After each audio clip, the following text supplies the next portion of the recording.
Hello, everybody. It's time for Region Football Weekly in our Centier Bank Studios. Thank you for making us a part of your Thursday night. I'm Jack Thiel, alongside me, Mike Dewan. We got Zach Nelly producing today's show. And man, are we getting closer to Lucas Oil Stadium for those state final championships tomorrow night. It is semi-state. We just got done with our regional championship games last week. And Northwest Indiana, the region, we still have two teams remaining, the Crown Point Bulldogs and the Maryville Pirates. On today's show, we're going to talk about those two games and kind of give you a little bit of a preview of what you could expect from those two games. Those should be some very exciting ones for both teams. For Crown Point, coming off that win at Penn, 34-33, and for the Maryville Pirates coming off a win against Valpo, their DAC rival. And that's where those two teams stand. We'll talk about the Class 5A semi-state game first. Maryville traveling all the way to Fort Wayne Snyder. Now, according to Google Maps, about a 3-hour drive for the Pirates. And that doesn't even factor in the type of traffic they're going to have to get, how early they're going to have to leave. It is a 6:30 Central Time kickoff at Spuler Stadium. That is where Fort Wayne Snyder plays. Really great game, though. Two teams who do have some history with each other. They've played twice. Fort Wayne Snyder has won both of those meetings, but the last time these teams played was semi-state back in 2012, where Fort Wayne Snyder won 42-39. These teams have only met in semi-state overall, so when it comes to semi-state, these teams have played twice against one another, but it's two great head coaches going at it. Brad Cease, obviously, in his 9th year with Maryville, and you have Kurt Tippmann in his 15th year at Fort Wayne Snyder. We'll talk about a little bit more why that name maybe sounds a little bit familiar. Going on to Maryville, this is a team that defeated Valpo 24-20. Fort Wayne Snyder defeated Mishawaka 19-18. Saw a lot of great close games last week in the regional championships. We'll start with Fort Wayne Snyder, obviously a team that we're not 100% familiar with, but a big thank you to their Twitter page, to their Facebook, or actually their Twitter football page, for posting the link to their media guide. It really allowed us to get some insight and some information on this team. They won on a last-second field goal last week. It was kicked by Man Tung, his second field goal of the year. It was a 45-yard kick. But overall, this is a team that has played complementary football. They average 38 points a game. Their defense only gives up about 14 points per game. It's their second straight semi-state final berth. They lost to Valpo last year, 22-21. It's a little bit of some region revenge they want. But nevertheless, they do have a senior running back who is having a great year. Uriah Buchanan, 1,660 rushing yards, 23 touchdowns, averaging about 8 yards per carry. You do have Lucas Robacher, the senior inside linebacker, 87 total tackles, 2 sacks, and 5 tackles for loss. Brandon Logan, 79 tackles total, 5 interceptions, and 3 defensive touchdowns. The defense held Mishawaka to 120 rushing yards. That was a team that averaged about 292 going into that game. That will be very important to note just because how heavy run Maryville is. Nevertheless, they have forced 31 turnovers over the year, and their offense has only given up 11. So this is a Fort Wayne Snyder team that knows how to play great football. They've got a lot of rich football history. You go to the Hall of Famer Rod Woodson. If you want to go to current NFL player Jesse Bates, you go to current center for the New York Jets who just got drafted, Joe Tippmann.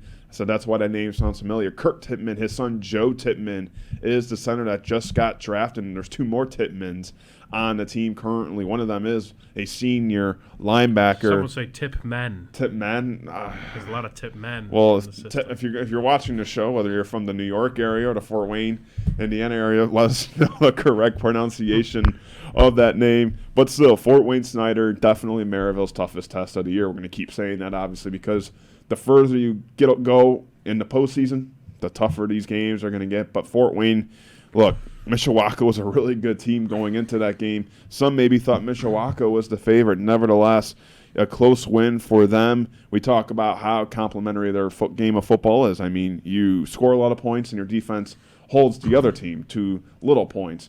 And having home field advantage, I don't think comes more true than this week because for Maryville, like we said, if there's no traffic, it's still a 3-hour drive, a bus drive. Yeah. Our executive producer and I, Chris Ramirez, were talking about this earlier. These kids are probably going to have to miss class I think so. just to get out there. And you got to think about all the parents and all the students who want to go to this game. It's a 6:30 Central Time kickoff. I mean, usual high schools get out about 2:09, 2:30. I would say, but nevertheless, still that's 3 hours. You get there 5:36. It's going to be a long day for not just the football players, but everybody going to that game on the Maryville side of things. That might play into effect, but for Fort Wayne Snyder, this is a football team that can run the ball. They do have a quarterback who's a very dual threat, can do it with his legs, something Maryville likes to do as well. And this is a defense that forces a lot of turnovers.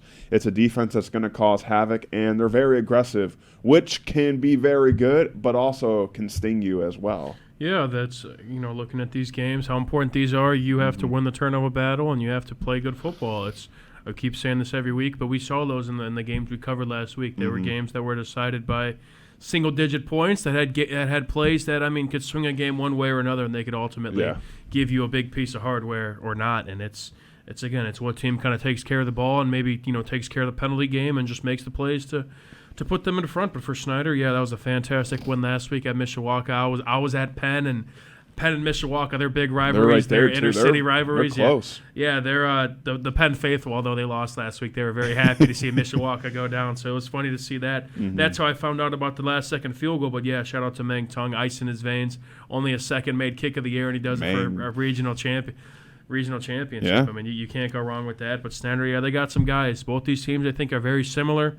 They got offenses that could score, and they got defenses that do their part, and it's should be a good one, man. Semi-state. What else can you say? This, I think, for Snyder, being at home is definitely a big plus. We talked about how fantastic Maryville was last week, and of course they're one of my picks in my 2-0 week last week. But nonetheless, Maryville again, a different team at home, and now they have to probably miss some school again. That's a long bus ride. Again, you do have 30 extra minutes that Fort Wayne Snyder has granted you coming from that far. Again, a game would usually start at 7. This is going to start at 7:30 local time out there in Fort Wayne. And nonetheless, you're going to have to probably miss a couple hours. Again, you got to be 3 hours on the bus. You got to give yourself time to warm up. You got to account for traffic. It's not easy, and it throws you off your rhythm. And Maryville, again, you can't start flat. That's really it. You got to score points. Both these defenses are very solid, and any point matters.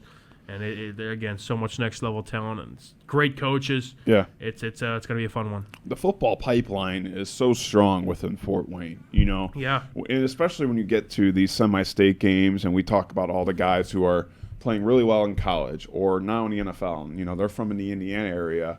It's usually schools like a Fort Wayne Snyder or, like Ben Davis, Decatur Maryville, Central. too. You see them this Maryville weekend? As well, Colorado State. Justin Marshall had a fantastic game, and I was watching that Michigan-Penn State game, and there was a viral clip going around of Kenneth Grant, the former Maryville D tackle. Yeah. He weighs like 340, and he was hawking down a running back down the field.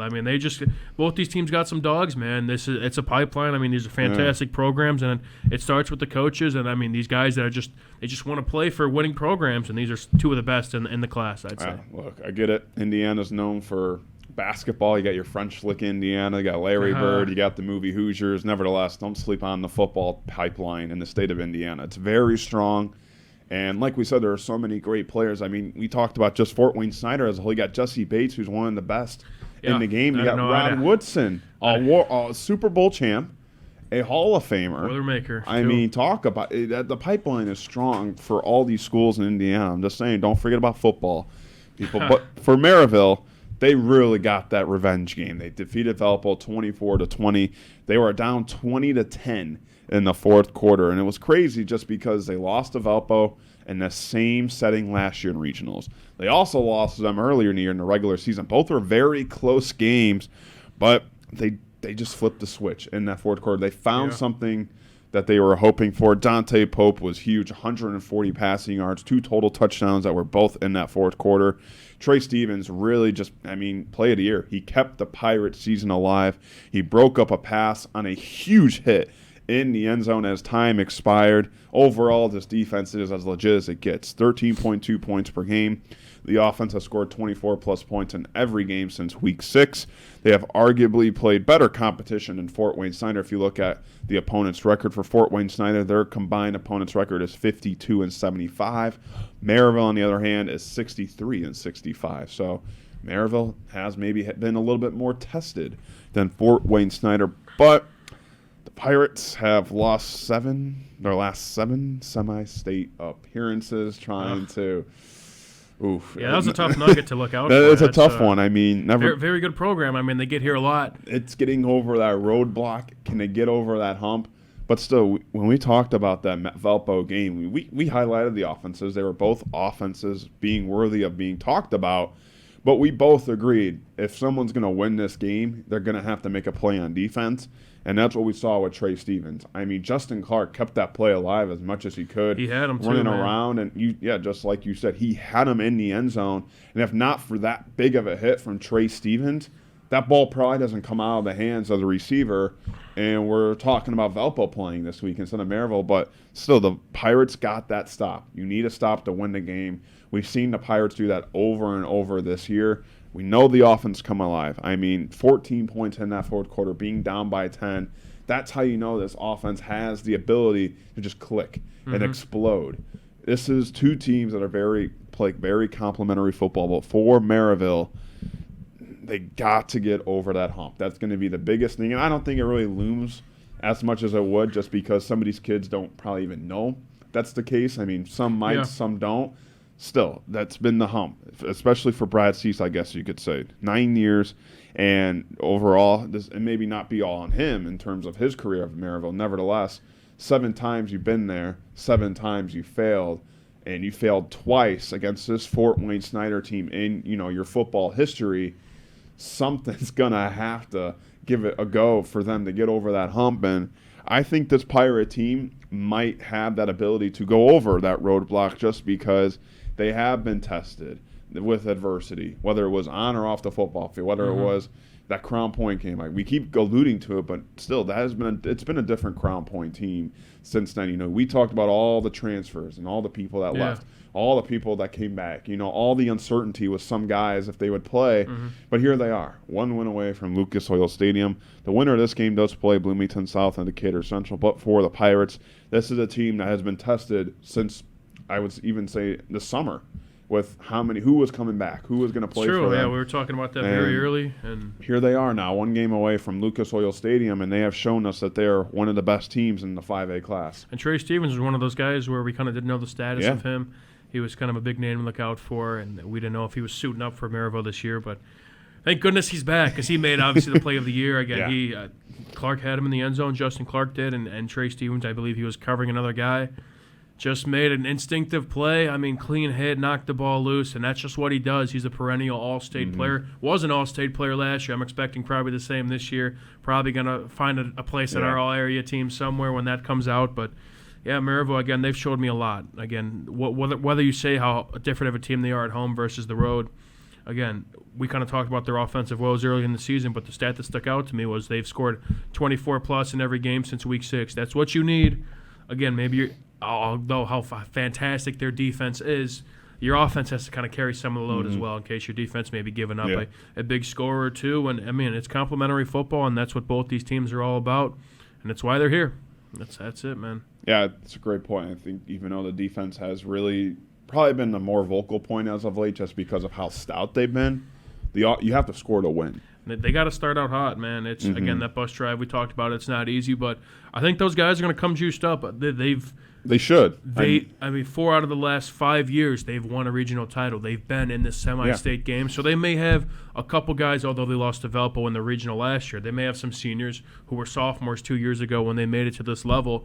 They got some guys that know what it takes. I don't know if they were playing that much in that 2021 game, but nonetheless, these are guys that they're not completely unexperienced. And I know Brad Cease also has been in a couple of those semi-state games that have unfortunately gone the wrong way.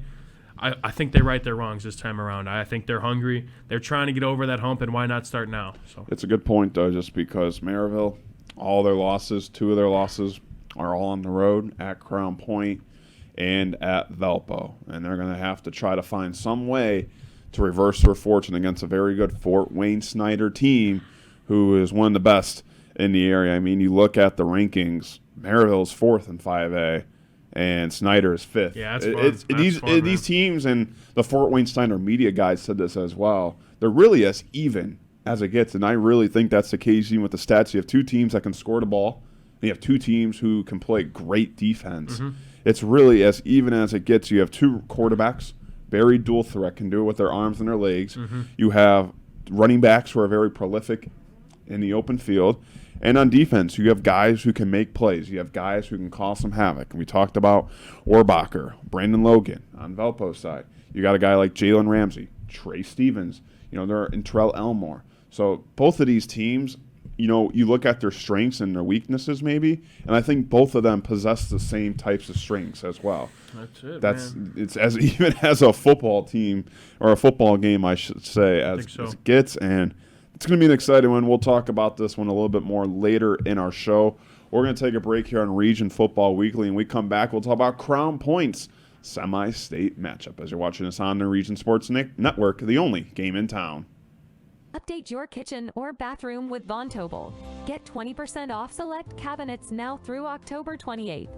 Von Tobel has cabinets and vanities in a range of styles and colors, plus built-in storage, countertops, and flooring. Our designers will help you find the perfect selections for your style and budget. Scan to visit VonTobels.com today to book your free consultation at one of our 4 Indiana showrooms. Von Tobel, building better together. When life takes you places and you can't get to the store, shop online with Strack and Van Til To Go. Our to-go service is easy to use and it can save you time and money. Once your order is in, our own Strack and Van Til team preps your order with care. For delivery or pickup, enjoy the convenience of letting our to-go team shop for you. Enjoy your special moments. Sign up online today at shop.strackandvantil.com. Hi, I'm Crowell Company's Lantern Man. I'll cover you. I'll be with you on the water. I'll be with you on the snow. I'll cover your insurance needs wherever you go. I'll be at Crowell Agency from 9 a.m. to 9 p.m. As Crowell Company's Lantern Man, I'm your insurance superhero. Crowell Companies, the insurance professionals in Highland, Maryville, and Michigan City.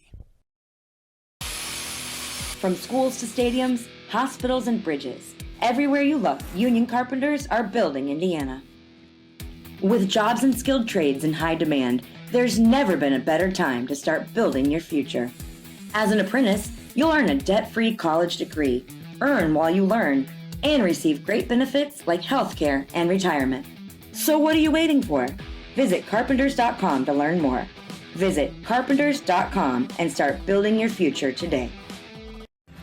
Thinking about what to do after high school? Consider a career with Boilermakers Local 374.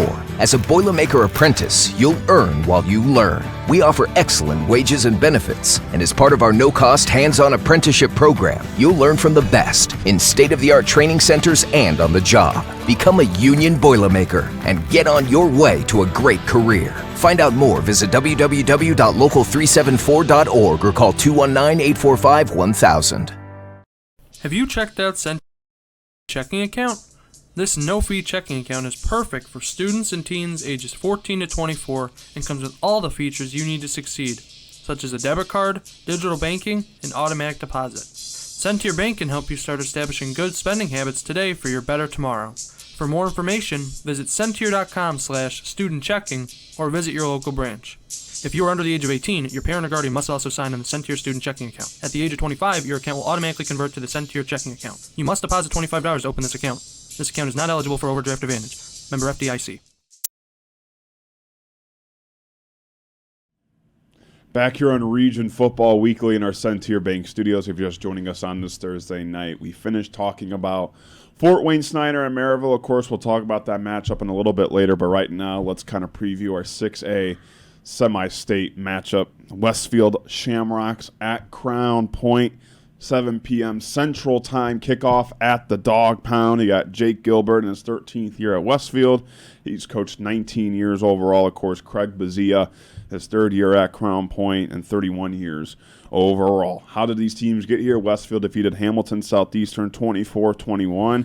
Crown Point defeated Penn 34-33. Teams have never played each other. First time we're getting this matchup. And for Crown Point, what was good for them is the fact that if they wanted to host semi-state, they needed Westfield to win. If Hamilton Southeastern would have won, Crown Point would have had to travel. So Crown Point got their wish, and this is a Westfield team that is very good. Like we said, 3-point win against Hamilton Southeastern. Their quarterback, Jackson Gilbert, had 87 passing yards in that game, but it was really Kendall Garnett III, 35 carries, 223 yards, and 3 touchdowns. That's his best game of the year. You had Micah Webster, who had 16 tackles. He is, in fact, the Class 6A tackle leader. So he's one of the best defensive players Class 6A has to offer. Keegan Krupp had an interception, and Jake Good had 2 pass deflections. Westfield Shamrocks, like we said, on the road, 7-0 on the road. Their only loss came at home, and that was against actually Hamilton Southeastern in the regular season. So we're able to avenge that loss. Nevertheless, they really haven't faced a tough road opponent. Combined record of 29-42 their road opponent records are. The only team that was really good they faced on the road, Hamilton Southeastern, who they just beat. They're the only team with a 500 record. So other than that, all their road games were against teams who were under 500. But they are 16-2 in their last 18 games. They have 5 one-possession wins, so they definitely have had to win those close ones. But this is a team that has been really rich in terms of football.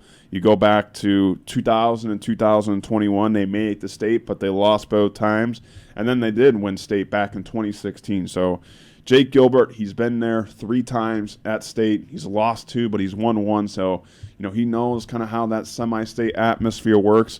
But Jackson Gilbert, he's been big for them, over 2,000 passing yards and 29 total touchdowns.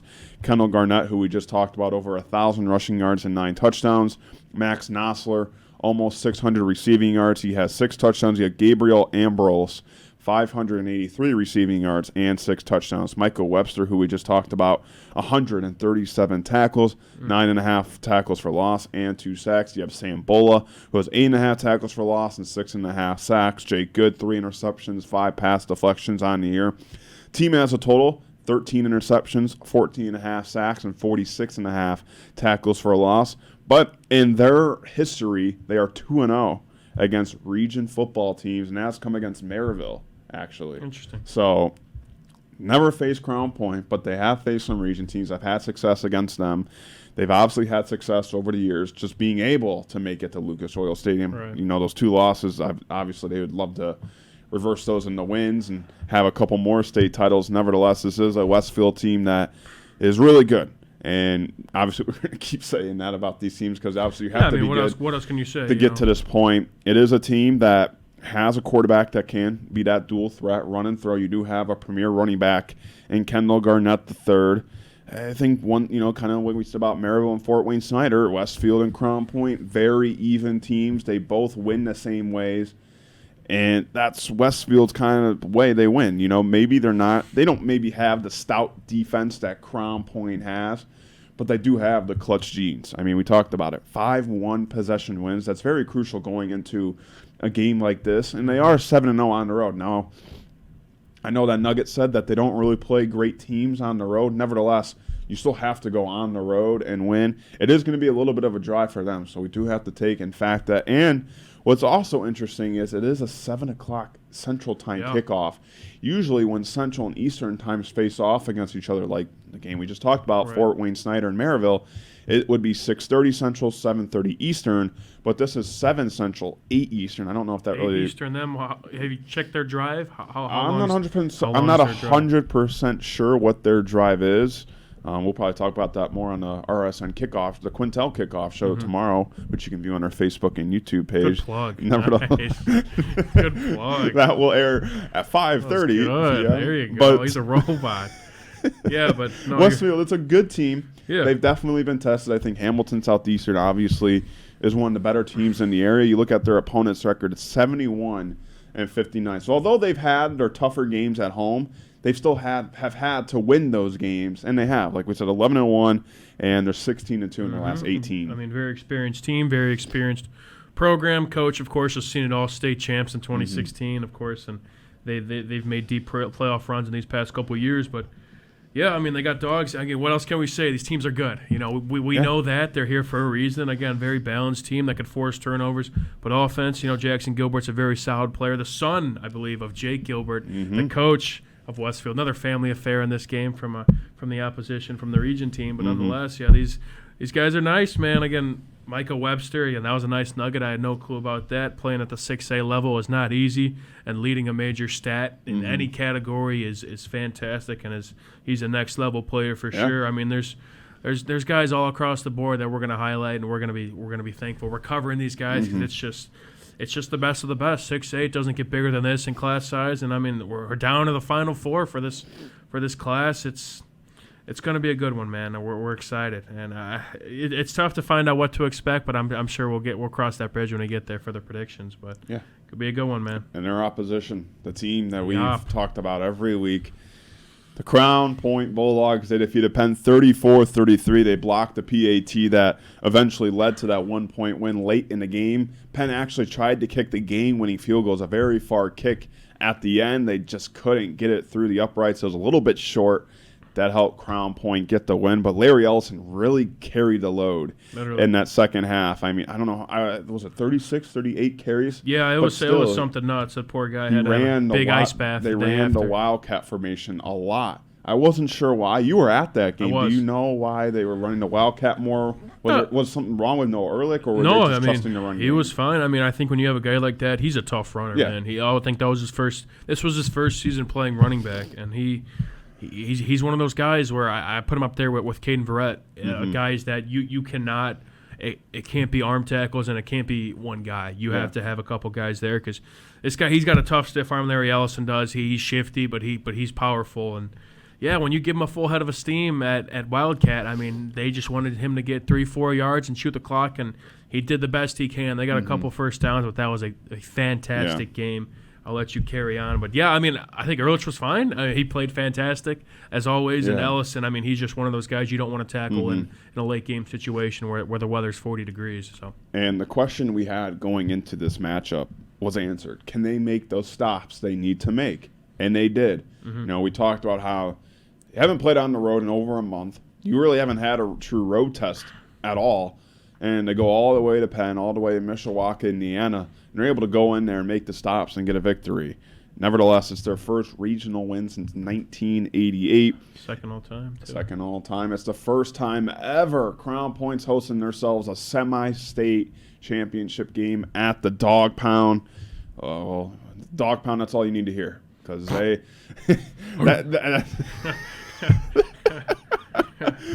because Crown Point...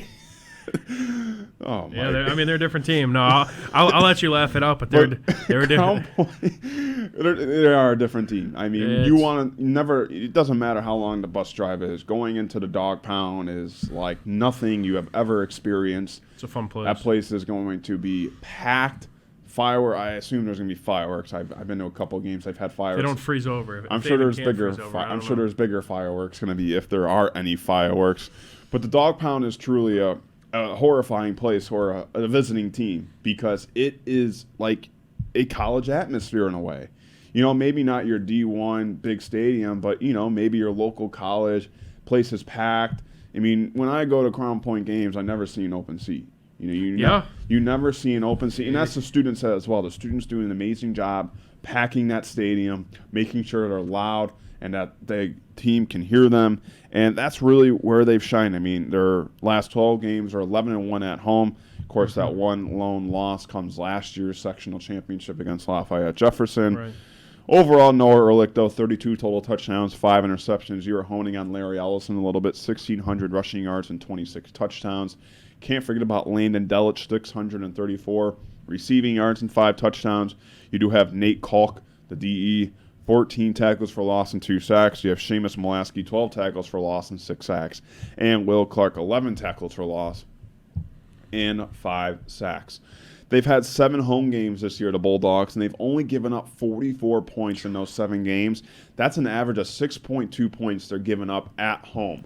And you got to wonder how many of those are against the first team defense. A And lot of Valpo- those, it's Yeah. those are some of the home games where they get out in the front lead and then they take their guys out. and it's- Definitely a lot of them. I know the Lake Central one, the LaPorte one, the Michigan City one. And I bet they're so mad at that Chicago stat Chaff. too. They're like, let's put an asterisk next to this because they're just that first team defense is silly. The largest total anyone has scored at the Dog Pound this year, 14 points, and that was Valpo. Yeah. And okay. other than I was that- trying to think. Yeah. Other makes than sense. that, I think if I'm correct, Lafayette Jefferson they with had 10, 10. They got a 10 and that was in the lead, but- first quarter. Yeah. So- how'd that go? So it's The Dog Pound, it's a place where you do not want to play at a fun if place, you're a man. visiting opponent, because for Crown Point, when you talk about home field advantage, this is the place. Like the 12th man. You go like to Okay. Seattle. This is kind of like it for Crown Point because, especially now, there is so much hype. There is so much presence in the community with this win. I don't know if you were paying attention, but after the game, they had people go to the square in downtown see Crown that. Point at like 11 at night. And there were a bunch of people there cheering them on as they got home on the bus ride. Now you're telling me they get a home game in one of the biggest games of Crown Point football history since like 1902. probably is the biggest. Yeah, game, you're I'd telling me say. they get a home game for all this, amazing stuff going on. And I saw they've got all the spiritware. The 1988 regional team has been helping out as well with know. some cookouts and some food. Yeah. For Crown Point, everything is going well for them, and they've got a huge community behind their backs. Yeah, and for them to have a home game on their biggest game of the year truly speaks a huge difference compared if they had to travel to Westfield. Yeah, going back to that community a little bit, again, that's a community you want to play for. They're up there, dare I say, with the Hobart. With Hobart Yeah. kind of community, these are people that, they're, with what Crown Point has done in these past few years, and with how big that city is, these guys are on board with Crown Point football, and these are games you want to see. These guys are fun to watch. Me personally, that defense is fantastic. I got to give a shout out to Seamus Molaski. I think he had that blocked Was PAT. he the one who blocked it? I want Okay. to say he had the blocked PAT, I believe, and Crown Point posted that on their Twitter page. And that whole defense is fun to watch. I'm a defensive guy, and I'm always kind of offenses. They put up the numbers. They have all the fun, but defense they do the dirty work, and that defense is something special. Will is. Clark too. They just send him all the time on blitzes, and he's just quick. He's strong. He gets to the quarterback. He was flying all over the field from last week, man. They got some guys, dude. It's gonna be such a fun one in Crown Point. I bet. They wouldn't want to play anywhere else. The Dog Pound. This year was my first time I've ever been there, and it's as advertised. It's a fun little spot. Again, they packed the house for sure, and we're expecting the same this Friday. But I did just think of a segment we should have. We might do it on our last episode, but we should rank the football stadiums. Oh, Man, atmospheres. That'd be a good one. Crown Oh. Point's Point's definitely up there. I'd say. I may say top 5 from what I've seen so far I'd go this year, top but 3. maybe we'll talk about it in a future episode. But nonetheless, it's going to be a fun one there in the Dog Pound. Yeah, it is gonna be a good one. Mike Dewan making dog noises over there, barking. Yeah, I thought of a pun too, Give him a but I just Scooby lost snack it. over there. It could be a rough time for for the loser. So, all right, that's all I got. I'm done here. We'll see if the Bulldogs are all bark and all bite. There we go. There we go. On Friday night, but we're not done here on Region I knew Football. you had one in you. I knew you Here had one. in our Centier Bank Studios, we're going to go to a break, and when we come back, we're going to have our games to discuss: Fort Wayne Snyder and Maryville, Crown Point and Westfield. Mike Dewan, of course, going to give his predictions. We'll go into him a little bit more. Our keys to the game for both teams. Stay tuned for those predictions as you're watching this on the Region Sports Network, the only game in town.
With electrical services from Economy Electric Heating and Cooling, you can radiate the perfect amount of light and energy into your home. From rewiring and code upgrades to ceiling fans, lighting, security, and more, Economy Electric Heating and Cooling's trained electricians will make sure you can enjoy your home on full power all the time. For a free estimate on electrical work, call Economy Electric Heating and Cooling at 219-923-4441, and you can visit them on the web at 4ajobdoneright.com. That's the number 4ajobdoneright.com. Earn while you learn. The best hands in the business. The Bricklayers Allied Craft Workers for Indiana, Kentucky Apprenticeship. That's right, this is a paid apprenticeship. I'm getting an education while learning a trade and getting paid for it. The thing that surprised me the most about this apprenticeship program is the respect I have received after the proper time and training. Classes start soon, so apply now. There are training centers throughout Indiana and Kentucky. We are the Bricklayers and Allied Craft Workers for Indiana, Kentucky Apprenticeship. The best hands in the business. For over 100 years, Burns Funeral Home and Crematory has been assisting families in their time of need. Serving Northwest Indiana, the staff at Burns Funeral Home will help guide your family in creating a meaningful ceremony. From a simple to elaborate to traditional or unique, the caring family at Burns Funeral Home will tailor a ceremony to fit your needs. And for your other loved ones, Burns Funeral now has a pet cemetery and crematory. Visit burnsfuneral.com or give them a call at 219-942-1117. Blythe's Team Sports in Valparaiso is a leader in athletics apparel and equipment sales. With in-house production including screen printing, trophies, embroidery, and more, Blythe's can help you to create the perfect look. For more information, visit them online at teamblythes.com. Blythe's Team Sports in Valparaiso, where the athletes shop. Back here on Region Football Weekly in our Centier Bank studios, getting to the tail end of our show, but I'm Jack Thiel, alongside me, Dog Bark and Mike Dewan, and we got Zach Sinelli producing today's show. Mike's a big dog barker, as we were talking about the Bulldogs before the break and their matchup against Westfield, which should be a very good one. And we're going to talk about both of the games. You know, if you just joined us earlier, we talked about Maryville and Fort Wayne Snyder. That's Class 5A semi-state. And then Westfield and Crown Point, that's Class 6A semi-state. We'll start with the 5A. Maryville at Fort Wayne Snyder.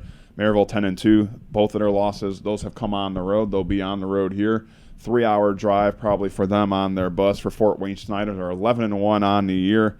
And these two teams are as even as it gets. According to John Harrell's rankings, Maryville ranks 4th in 5A, and Fort Wayne Snyder ranks 5th in 5A. The winner of this will face Bloomington South and Decatur Central in the state championship at Lucas Oil Stadium. These two teams have faced off twice in their history. Fort Wayne Snyder winning both of those meetings, both occurring in semi-state, and the last one happening back in 2012 on November 16th, where Fort Wayne Snyder won 42-39. But both of these teams come in very experienced, very even, high-potent offenses and defenses that really stifle opponents' offenses. You have two quarterbacks who are very dual threat. They can throw, they can run. You have two running backs who can really make electric plays in the open field, and you have two defenses who can make plays when they need to. We talked about Trey Stevens and the game-winning play he made against Valpo last week, that pass break and the big hit in the end zone as time expires. And forward to Fort Wayne Snyder, I mean, winning 19-18 on a last-second field goal, really keeping a Mishawaka team who can score the ball down to only 18 points. And Meng Tong, I mean, maybe we'll be saying his name a little bit more tomorrow night, but a 45-yard kick is no joke. And for second year, too, you're going to have to look out for that just because every point matters in these types of games. Mike, give me your keys for Fort Wayne Snyder just because they are 11-1. They've been, playing some of their best football. This is a defense that can cause a lot of havoc, 31 turnovers so far on the year. And we talked about a big stat line. They held Mishawaka to 120 rushing yards. That's a team that averages 292. And now you have a Maryville team who averages almost about the same or a little bit less than Mishawaka. Nevertheless, a heavy run offense the Pirates are, and Fort Wayne Snyder succeeded against that last week. But what are your keys for Fort Wayne Snyder? Snyder, yeah, I think it's going to start with that defense. You mentioned they make the plays, the turnovers. They have a plus 20 turnover differential. If this is correct, they forced 31 turnovers on the year. They have to make plays like that. They have to set the Maryville offense behind the sticks, a Maryville offense that has been playing pretty well as of late, and they could run the football a little bit. And they got to kind of keep up that same performance they had against Mishawaka last week. Mishawaka, I think historically, is known as a program that could always pound the rock. Again, 292 yards going into that game last week, and Snyder shut them down, ultimately giving them a win, the 1-point win. Again, games that, decided by a kick or a defensive stop, and Snyder made those plays, and they're going to have to make it again. So I think it starts with that defense. I think the offense, they'll make the plays. Again, Uriah Buchanan's a name to look out for. Of course, you want to get him going against a tough Maryville front seven, but I think they'll fall into place. We're going to look at the play of Lucas Raubacker and Brandon Logan, who guys that could switch a game in a snap. So. And not for the Pirates, just because they had a slow start last week. They were down 20-10 against Valpo in the fourth quarter, able to score 14 unanswered and win 24-20. We talk about Dante Pope. We talk about J.Q. Johnson, Trey Stevens, Terrell Elmore, Jalen Ramsey, John Peters. You can go down the list.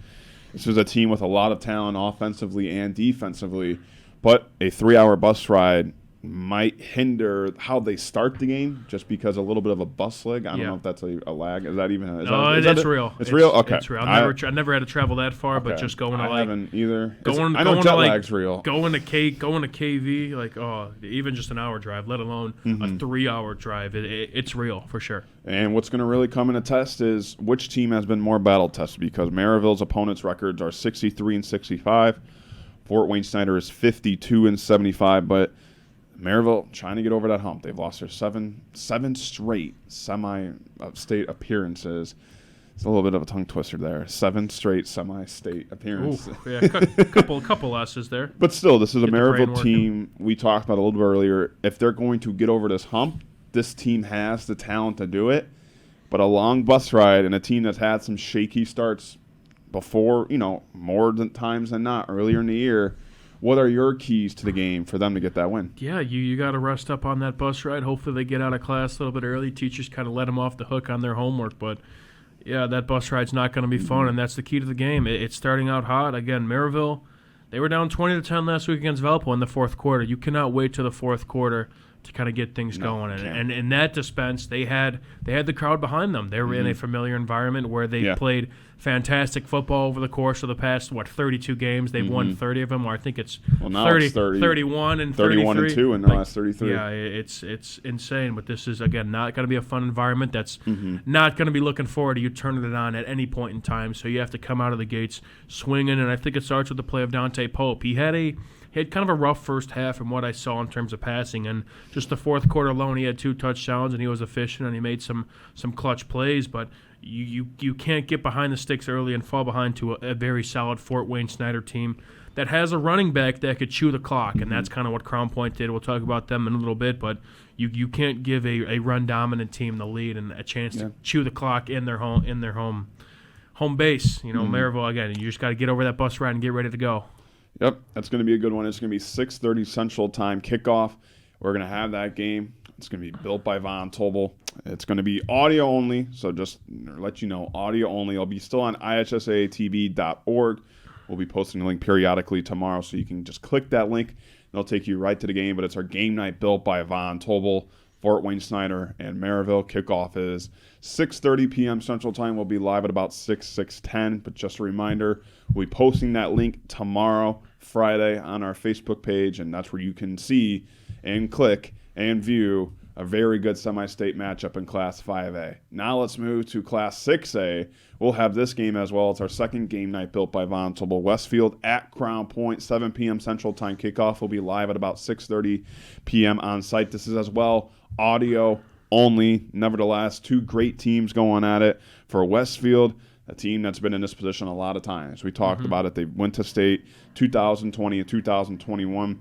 They won state back in 2016. For the Crown Point Bulldogs, this is a team that, look, they've had success over the years, but they've never really been in this much success just because it was their first regional win since 1988. It's the first time ever Crown Point's hosting a semi-state game. It's still undefeated at home. They're 11-1 in their last 12 home games. Obviously, 12-0 on the year. I mean, last week was their toughest test, but it really was a test they needed. I think that game, obviously you want to win by 50 points every week and, go on the bus and no worry. But to win a game like that against a very good Penn team, It really helps you learn a lot about yourself as a football team and prepares you for these types of games because Westfield, although it's going to be a little long of a bus ride for them, they're going to come in on fire. This is a great football team, a great program. Jake Gilbert is a great head coach. And they've got a lot of star players. You know, you talk about Jackson Gilbert, Kendall Garnett, Micah Webster, one of the tackling leaders in Class 6A. And this is a defense that can cause some havoc. 13 interceptions, 14.5 sacks, 46.5 tackles for loss. And they're undefeated on the road. And they've been battle tested. We talked about their opponents' records are 71-59. They're coming off a great win against Hamilton Southeastern. You go to Crown Point, obviously a great win against Penn. They answered the questions we had. Can they go into a tough environment and win?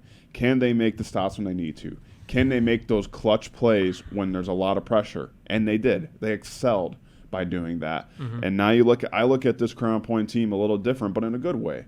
Now I know that they can be in those late game scenarios, and you don't have to worry about them making a mistake because they haven't been there. They were just there last week. They didn't make mistakes. They played Crown Point football, and they got the win. So now you know that they can handle those types of situations. Correct. And you go all the way to the dog pound. I mean, we were talking about it while you were barking. The fact that Dude, that was a one-time thing, all right. Georgia does the same thing. You they do. know the Bulldogs. I do. They do the same thing. They're a little crazier than me, but you know, we talk about home field advantage a lot, and maybe not as much in high school, but more in college or the NFL. It really comes to place here with Crown Point. You know, we were kind of talking about how them and Hobart, really, those two teams, and Lowell as well. You talk about some programs who really have that home atmosphere where you go into the atmosphere with a sold-out crowd, it's going to be a very tough night for you, and you're really going to have to work it for a win. That's going to be the case for Westfield just because Crown Point at home is as unbeatable as it might get just because we talked about it. 44 points they've only given up in 7 games at home, 6.2 points. That's average. And you made a good point. Most of those games, the first team off defense, I should say, didn't play the whole game. Most of it was the second team defense in that second half. I mean, I already pointed out it was the Lake Central game. I know it was the LaPorte game, the Michigan City game, the Chicago Taft game, maybe even Maryville because they won that one by a lot. Nevertheless, that's 4 games at least that their second team defense played majority of that second half of that game. And for the Bulldogs, they've got the team. Noah Ehrlich, the quarterback, only a junior. And the way he's been able to command the offense, kind of be calm, be patient, and wait for things to open up has been truly impressive. Larry Ellison, you talk about a guy who's really putting I don't want to say the whole team on his back, but really carrying the load when they need him to. He answers to the call, and you love that when you're a head coach. And you can't forget about Landon Delage. This is a 6'4", 6'5" receiver who can go up and catch a football. And he is very skilled on the outside, especially when he got the one-on-one coverage. That's where he's most dangerous. In the defense, you got Nate Kalk, you got the Clark brothers, Seamus Molaski. Both of these teams have so many star potent names to highlight. And this is another one as good as it gets because you have Westfield 11-1, you have Crown Point 12-0. Now, if you do win, it's going to get a little tougher because you have Ben Davis or Decatur Central, and it does not. Those two. I mean, if you're familiar with the Class 6A, Mr. Mike Dewan, that's not where you. Those teams are tough. You go down in Indy, and those are it gets a little tough. Nevertheless, Crown Point has the chance to do something special. So does Westfield. 2 great coaches going at it. What are your keys for Westfield going into this one? You got to know why you're here. Again, this is a team that is a pretty solid program and always has had some very similar to Fort Wayne Schneider. I think these are both kind of very similar games. Region teams, in this case, they don't find themselves going too far. Of course, we have a couple that usually make a run here and there, but these are teams that they're playing that are very familiar with the environment, and the Westfield, they just have to know why they're here. I think they established a run game last week that will have to be crucial in this game. They have to, again, balance out this offense because this is a Crown Point defense that if you're one-dimensional, they're going to expose you of it. And Kendall Garnett, I mean, he had the best season, best game of his season last week. 223 yards, 3 touchdowns. That's a fourth of his total season yards and a third of his touchdowns. He has to kind of be a guy again to make some plays, and maybe if the passing game's not going, he has to be a weapon to turn to try and stifle this Crown Point defense. Well, you were at the game last week. How was Penn able to have success on offense? Because that's the most points anyone has scored against Crown Point this year. Yeah, Penn. I mean, Crown Point, from what I remember, they did a pretty good job of holding on to the ball. Penn, I mean, they just had some pretty sustained drives that Crown Point has not really given up this year, but they balanced out the offense. There was, again, Nolan McCullough. We talked about the running game of him, and then they had some other guys who could carry the load and get a couple yards a pop, but they threw it around a lot. I want to say McCullough had 4 passing touchdowns, but that's just how much they respect the run game of Penn. And they were pretty decently long passing touchdowns. Again, 20-plus yards, I think, on all of them. Yeah. And again, Westfield, they got the quarterback to spin it, but they got to incorporate a run game to kind of keep Crown Point on their toes and maybe find a passing score down the field. But, yeah, it's, again, 2 fantastic teams, and the dog pound's going to be barking, I'd say, at least. But yeah, now for Crown Point. Keys to the game, obviously a lot of hype going in this one, a lot of noise outside the football field just because of how historic this game is for the Crown Point community. What are your keys to the game for them to go to the state finals? Yeah, I bet that defense is not too happy. They gave up 33 points, but you got to make a couple plays if you're Crown Point. Again, we could not be talking about them right now if there wasn't for 2 blocked kicks. I believe that last kick was, tipped, but more importantly, the PAT that would have knotted this game up at 34 was blocked by Seamus Mulaski. And those are the plays, again, you have to make. They forced a fumble against Penn. I believe the score was knotted up at 20. Penn fumbled a handoff in their territory, and Crown Point scored right after. It's just those plays that, I mean, they shift the whole game. I mean, as much as I'm beating a dead horse here, it seems like it really what makes these games, what makes history. Again, a bounce of a ball one way or another. I mean, this game could be going a different way. And Crown Point, we saw it last week. They can go into a tough environment. That was my first time at Penn. That place is fantastic. It is a brutal environment to play in. And Crown Point, again, they started off hot. They again, that's what you have to do. And now being at home, again, they're a different beast at home, and they have to ride that momentum, that community that showed them so much, over the course of these past few seasons. And we know it's going to be a packed house. You have to ride that, again, ride the people on, that are supportive of you and have been through, with you for these past couple seasons, and hopefully they kind of guide them to make a couple plays to get them to Lucas Oil. Yeah, it's going to be fun. Once again, 2 game nights built by Von Tobel.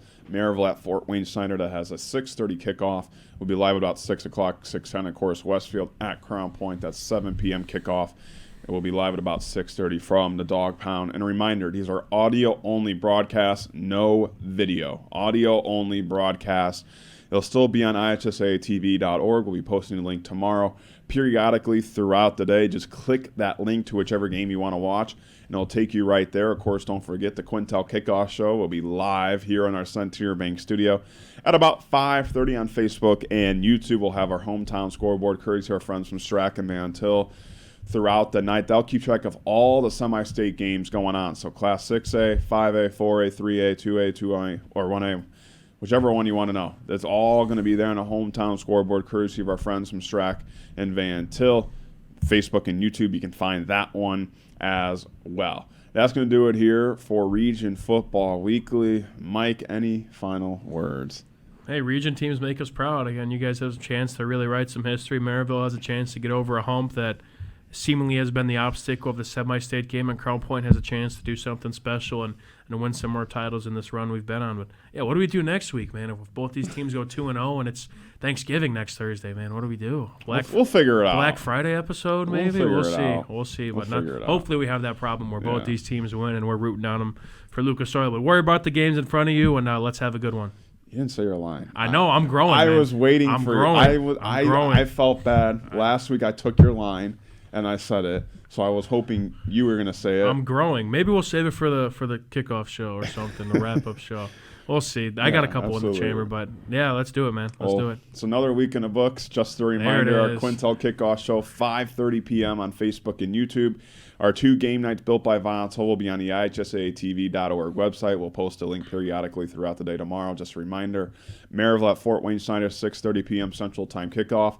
Westfield at Crown Point, that has a 7 p.m. Central Time kickoff. A big thank you to Mike, of course, always being my co-host, Zach Snelly, for producing today's show, our executive producer, Chris Ramirez, and our operations manager, Rich Castillo. But for us here in the Centier Bank Studios, we'll see you all tomorrow night. Have a great Thursday night as you're watching us on the Region Sports Network, the only game in town.